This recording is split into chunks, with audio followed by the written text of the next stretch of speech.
I love Pokemon etymology. We go into so much detail about it on this channel, and now that Pokemon Scarlet and Violet are out, it's time we go over the new Pokemon and explain what their names mean. What root words do they use? From what languages? What hidden meanings could we decipher through their names? And also what is super obvious. Let's find out. But first, context. In case you don't know, this game takes place in the Paldean region, which is based on the Iberian Peninsula, which is modern-day Spain and Portugal. So not only will we see some Spanish and Portuguese words used even in their English names, but we'll also see things from the cultures they, historically got a bit involved with. Let's begin. Sprigatito. Gatito is Spanish for little cat or kitten, and a sprig is a small stem with little leaves. You often see sprigs used in fancy decor, which is important for later.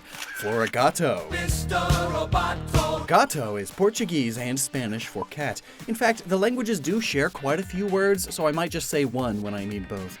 But this gato is flora, a scientific way to describe plants as a whole. Meowscarada or Meowscarada is a fancy, masked, masquerading cat, which says meow. The mask also somewhat resembles mascara, eyelash makeup that makes them appear bigger. Mascara was invented in France, but the guy chose to give it a Spanish name, it being Spanish for mask. Fuecoco. Fuego is Spanish for fire, and cocodrilo is Spanish for crocodile, though it can also refer to the head, or a coconut. But also, Coco is the name of a Spanish and Portuguese folklore boogeyman-like monster, which sort of resembles a short and stubby crocodile. Crocalor. Also, I'm probably going to be mispronouncing plenty of the non-English words, and even plenty of the English ones, but it's still a crocodile, and calor is Spanish for heat, or warmth, which one would need to incubate an egg. Skeledirge. Well, skeleton for sure, and a dirge is a mournful or sad piece of music, especially one that laments for the dead. Think funeral music, or perhaps like the many poems, lullabies, songs, and bits of music written about Coco stealing children away. Very fitting of its ghost type. Quaxley! It's a duckling, they say quack, and perhaps this one uses hair wax to keep its fluffy feathers up. Also, it sounds like Braxley, a name often associated with little boys, just like the sailor outfit it wears. Quaxwell. Ah, swell, an ocean current. Wax and quack again, but it sounds like Maxwell this time, another common boy name. Or perhaps it's just saying it quacks very well. Quaquaval. Okay, here we go. Still quacks, but also we get aqua in there, as in aquatic, and its swimming skills are like a caravel, a Portuguese sailing ship, and it's got the decor and dance style of a Brazilian carnival dancer, as it uses the Portuguese spelling of carnival. Wattrel. It's a petrel, and it's electric type, so it's got watts, a measurement of electricity. Kilowattrel. Kilowattrel is a bigger petrel and a bigger measurement of electricity, a kilowatt. Nimble is a nymph, which is a young grasshopper, and it's nimble, which means athletic and dexterous. Low-key? Is it low-key, or is it low kicks? Either way works, and I love that. It's a locust, and low kicks are pretty rude, fitting of the dark type. Or, being low-key means something is quiet or subdued, perhaps even sneaky, also fitting of the dark type. And so is the Norse god Loki, if that has anything to do with it. Squawkabilly! It's a rockabilly-playing bird that says squawk. Rockabilly being essentially the Elvis genre. Lechonk. Lay is essentially French for the, so it is the chunk, the absolute unit. A big chunk of ham. Oink oink. Speaking of, lechon is Spanish for piglet, especially one that is cooked. Oinkalone. Oink is the sound pigs make, and these ones use smelly cologne from their tails. The name also makes me think of baloney, but that might not be related. Oinkalone. Tarantula is a tarantula that's round, and I like that it looks like an old man yarn ball. After all, you can knit in the round. That's a knitting term. Spidops. It's a spider that spins thread during stealth operations or ops. Or perhaps it too appearing like an old man is purposeful, the ops pulling from pops, slang for dad or granddad. But also the suffix ops means eye, and it's a spider with special eyes. I have special eyes. But also there are a number of spider genera with ops in the name, like the Brazilian Predatornops, which have similarly shaped heads, or the Selenops, or the Dainopus, which, like it, are net-casting spiders. So I guess if you broke down the name, it really is Spider, joining the likes of Dark and Turtle. It may also involve spin tops. Palmy pulls from Nezumi, which is Japanese for mouse, as well as palm, or paw, because it uses the palms of its paws a lot. Pamo is mo, or more, palmy. Mo can also mean also in Japanese. This is also palmy. It's pamo, hence it being so similar. But also mouse in Portuguese is rato, so it could just come from that. Or it's a marmot dynamo. And Palmot has big, important paws, and is even more so a marmot. It's really only missing the S, and it could be most. Palmost. The most a pommy can be. Smolive! Oh, it's a small olive. Dolliv! Oh, it's a doll of an olive. Arbolavia! Arbol is Spanish for tree, and I mean it's a whole olive branch, and it's feminine, which is what the suffix means. Or it's a diva. Both work. Knackly is a fun one. It's salt rock, and table salt is sodium chloride, which going by the periodic table is NaCl. Knackle. The I is then added to make it sound like a name, and is diminutive. Makes it sound like a young and small thing. It's little.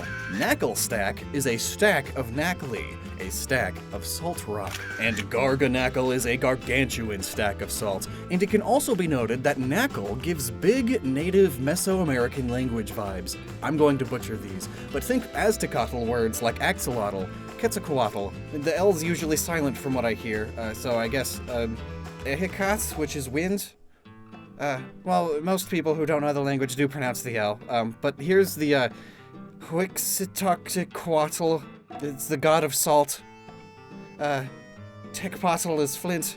You get the idea, though. Words like this are very common in the region. There's a lot of lottles and a lot of coddles. None of them are perfectly NaCl, but they give the same vibe, you know? Garganackle also sounds a bit like tabernacle, which is a place of worship, so similar to the Mesoamerican temples Garganackle resembles, but that also brings up Mesopotamian ziggurats and golems.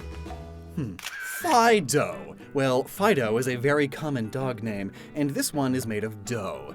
Perhaps even phyllo dough. Dachsbun. Oh, cute little baked buns from a bunt pan. And a dachshund. Mastiff. Mastiff is a Spanish mastiff. That's the breed of dog it is, though it also pulls from the more well-known bull mastiff. A mastiff either way, and this one is in the mafia. It's into mischief. Perhaps it's even a chief mastiff, because it evolves into Mabostiff, who's a boss mastiff. My boss mastiff. Okay, boss. A mob boss mastiff from the Italian mafia, with a stiff body because it's so old. Ma is also bad in Portuguese. It's a bad dog! Hence the dark type.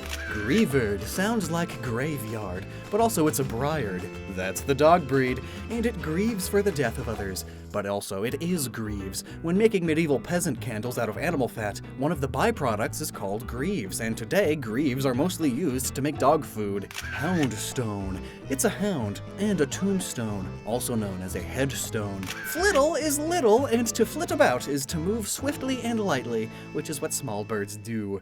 Espathra has ESP, extrasensory perception, because it's psychic type. It's also a bit of a telepath. Espar is Spanish for to spread, as it spreads its ostrichy wings, and Espathra may pull from modern interpretations of Cleopatra as well. I mean, look at the haircut. Plus, a lot of modern psychics attribute a lot of psychic stuff to the Egyptians. Think tarot cards and cipher manuscripts and such. Plus, she was the queen of one of the richest cultures at the time. Very high class, very high fashion. And they had ostriches. Finizen. Finizen is a citizen with a fin. Being a citizen is noteworthy because Palafin is a superhero dolphin, and it's your pal, and perhaps being a superhero means it acts like a paladin. Gimme Ghoul says gimme gimme. It wants your coins, and it's a little ghoul with a gimmick. You gotta give it so many coins to evolve it into Goldengo. Still a ghoul, but one made of gold. It's golden, and it's got a snowboard? So I guess it's like going fast. Golden, go! Yeah, dengo is Portuguese and refers to a display of sadness or loneliness, specifically to get affection. Or a dengoso is a person who is sly and cunning, or gentle and affectionate, or fussy and whiny, or seductive. but I don't think that one applies here. But that's specifically Brazil's take on the word, which was originally dengue, as in dengue fever, an illness which is said to be caused by an evil spirit, a ghost or a ghoul, which makes people act in all of those ways. And honestly, those are some things people do to try and get money out of others, which may be the idea here. Vroom! Vroom! That's the sound that cars make. Vroom vroom. And its metal pipe body is perhaps deformed, bent. It's Varus. Rev-a-vroom goes vroom and it revs its engine. Tadbulb. It's a light bulb and a tadpole. In Bellibolt, it stores lightning bolts in its big belly. Cetoddle toddles around because it's a toddler, a baby whale, which are all cetaceans, aquatic mammals, whales. And Cetitan is a titanic cetacean, perhaps a cetus, a classic Greek sea monster that we get the word cetacean from.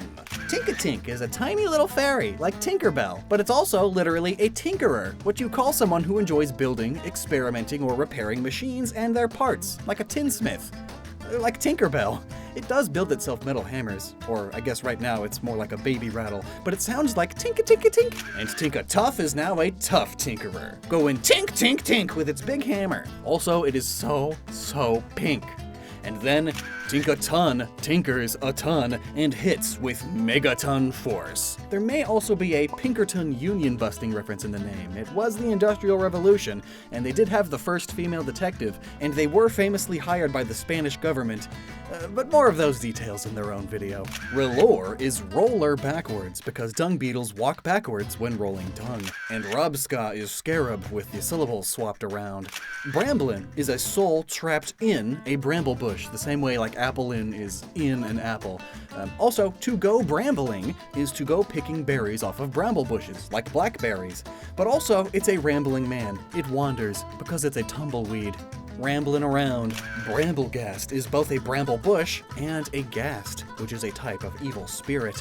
And really, its existence is what makes me aghast. Capsakid! It's a kid, and it's a capsicum, which is the genus of plants that bell peppers and chilies are in. They've got capsaicin, the molecules that makes peppers spicy. Scovillain is a villain, a bad guy, specifically in the context of shows and theater. And it's one on the Scoville scale, which is how you measure how spicy something is. Flamigo. It's a flamingo, and it's a friend, which is amigo in Spanish. Glimmet is pretty. It glimmers in the light, as it's like a garnet. And Glimora is ore, and glimmers even more. And Amora is a somewhat common girl name, which pulls from the French word amour, which is to love. Mora is also a Mexican-Spanish way to refer to a woman, though in a rude context. But also, it's a genus of South American trees, many of which flower, as they are flora. Charcadet, with its charcoal-colored legs and head. It's fire type, so it chars things. And it's a little cadet, which is a young trainee in the military or police force. Armarouge, not Armarouge. I keep wanting to say Armarouge, but it's not, it's Armarouge. Rouge is the color that it is. It's red, and it has armor. Specifically, it's using the Portuguese and Spanish word for armor here, armadura. Notice the second A. But also, arma de fogo is Portuguese for gun, and Armarouge is able to turn its armor into a Mega Man-style gun. It's like us calling guns arms. And Ceruledge. It's got a sword with a sharp edge, and it's cerulean. That's the color that it is. Tandemaus. Using the German spelling of mouse, I see, and they are in tandem, working together as a couple, as they are one Pokemon. And Mousehold is a few mouses, holding hands and forming a household. Cetoddle! Ooh, it's a shrew! Or a flying tree shrew, or a mouse lemur, and one that likes to doodle and be shrewd. Very fitting of the dark type. Graphii is an eye that puts graffiti all over the forest, making the forest resemble the Oma Forest in Spain, a big art project that's near the Urdaibai Nature Reserve, which it may also be pulling from. Wiglet is a white, wiggly water diglet. It's little. And Wugtrio. I actually hate this. It's a wiggly Dugtrio. There's 3 of them, so it's a trio. But like, both of these names just replace the D's with W's. But you know what? It works. Do you want to know what a wug is? In folk taxonomy or cryptozoology, a wug is a worm-like or insect-like creature. So yes, it works. Toadstool resembles a tentacool, but instead of tentacles, it has toes. It is toad. And also it's a mushroom, a toadstool. Toadstool, then, resembles a tentacruel, but is also toad. Orthworm sounds like earthworm, but also it's made of metal ore, and orth means straight, correct, or upright, since it stands upright. Bombardier is a bird and a bombarder, someone who drops bombs from high up. Veluza. Veloz is Spanish for fast or swift, and it's a jaque, a super common fish that people eat a lot. In Spain, they call them merluza. Cloth has claws, and its back resembles the place it lives, the cliffside. It's cloth. A clawed cliff. Tatsugiri is a little nigiri dragon, the fish on rice. Tatsu then means to stand or to erect, which it does on top of its rice-like bed, and it also is Japanese for dragon, and nigirizushi is sushi. Dondozo is big, like a big don, Spanish for lord, but it's also slow and kinda lazy. Dozy. Dozo is also a Japanese word that can mean go ahead, or take this, or go get it, help yourself, and such, which is notable because it teams up with a tatsugiri that lives inside of its mouth and gives it commands. Dozo, it says, go get it. It's a command. And then, in this Japanese context, don can also mean bowl, especially a bowl of rice, which, like, it is, now that there's a tatsugiri in it. Frigibax's whole evolutionary line has a frigid backside. Also, dragon names in fiction often end with ax, Parthenax, Vermithrax, Fortisax, Cyrax, and plenty more. Not only does it sound big and scary like a dragon monster, but its etymology is fitting too. In Latin, the suffix ax was used to form adjectives expressing a tendency or inclination to the action of the root verb. For example, edo is to eat, a verb, but make it edax, and now it means voracious or gluttonous, an adjective describing intent. Frigibax intends to make you frigid. And its evolution, Arctibax, is as cold as the Arctic and intends on making its surroundings just as cold. Also, when something is abaxial, it means it goes away from the body's axis, like the underside stem of a leaf or the outer edges of toes. It's got those fancy wrist fingers like that and a big axe-like spine on its back, but also it's kind of like the Beckel Spinax, which you could shorten to Bax, I suppose. And actually, just like with the dragons, there's plenty of dinosaurs that end with X for similar reasons. But then its evolution, Baxcalibur, puts the Bax in front. Well, its axe-like back is powerful, like the mythical sword in the stone Excalibur. And also, it's like the most obvious homage to Godzilla, right? Only it breathes ice breath instead of nuclear radiation breath. But maybe that radiation is still reflected in its name? Backscatter is a term in physics and radiology. It's what radiation particles do when passing through other atoms and they get deflected. Apparently, ultra-cold atoms, meaning near 0 degrees Kelvin, do it best. But I definitely gotta do more research into that? For now, the name could also be pulling from backsword, which was the most common sword in Western Europe for a time, due to them just being so cheap. They are mostly associated with England, but then again, so is Excalibur, which is obviously referenced in the name. Oh well, can't spend all day here. If you know something better than me here, please let me know. I'm struggling, generally, but also with this Pokemon. Let's do a simple one now. Cyclizar! It's a bicycle lizard! Wow, Annihilape. It's an ape, and it will annihilate you. Or maybe it's annihilated, since it's ghost type. Clodsire. Like Quagsire, it too is a sire, or rather, a siren, a genus of salamanders. And this one is a big dirt clod.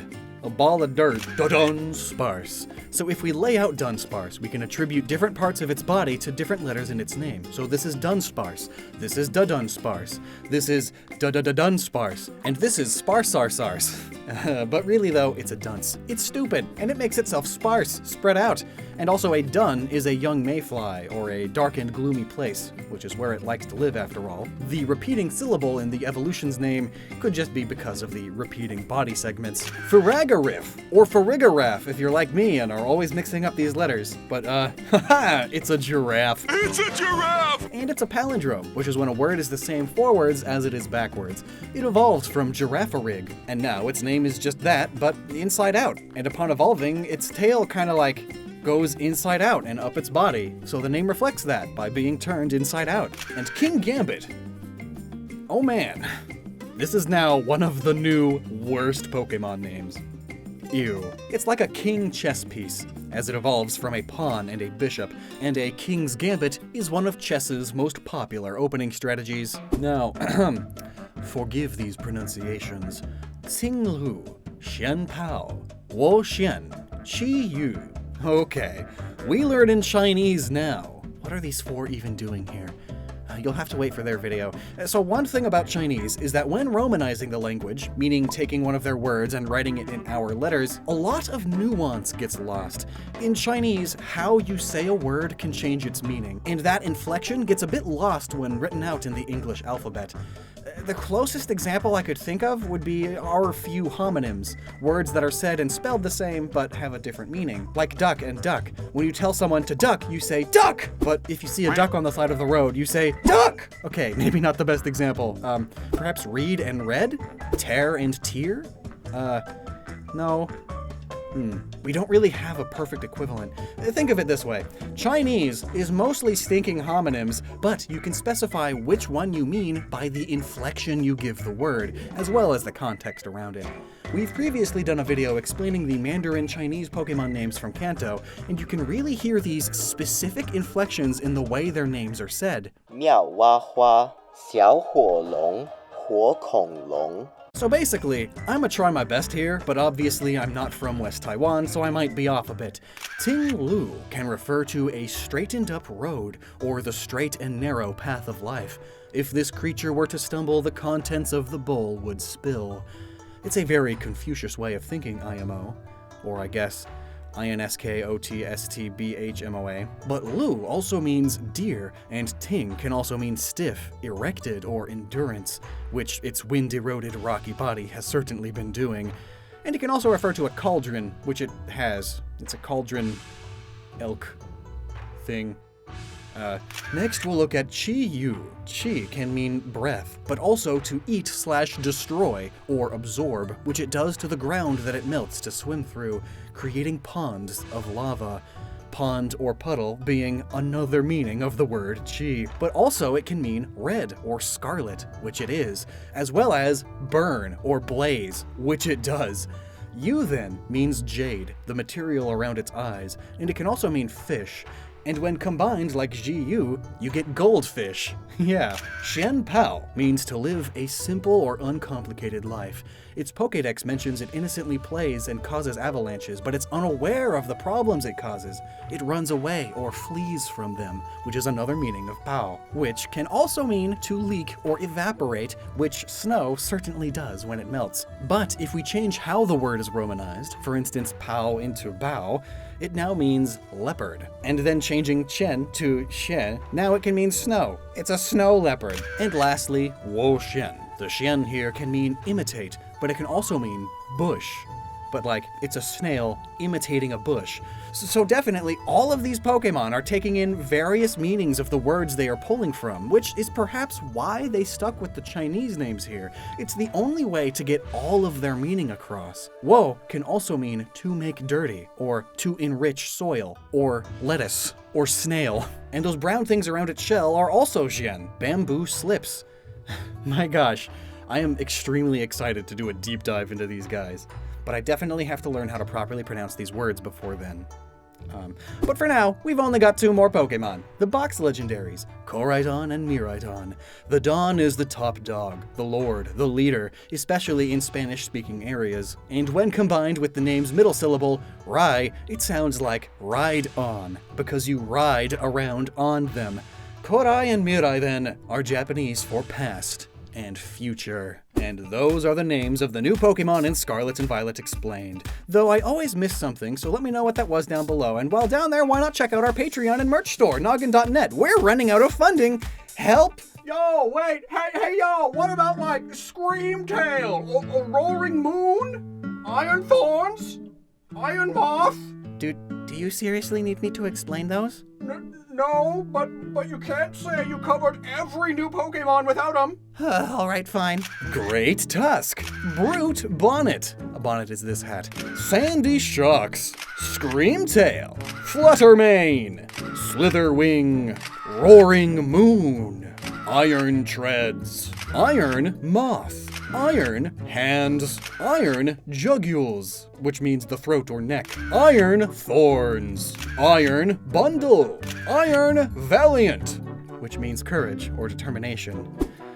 Happy now? Well, there you have it. Every new Pokemon introduced in Scarlet and Violet have had their etymology explained. I'm sure I missed something though, I always do. So let me know down below, and never stop using your noggin. And thanks so much for watching.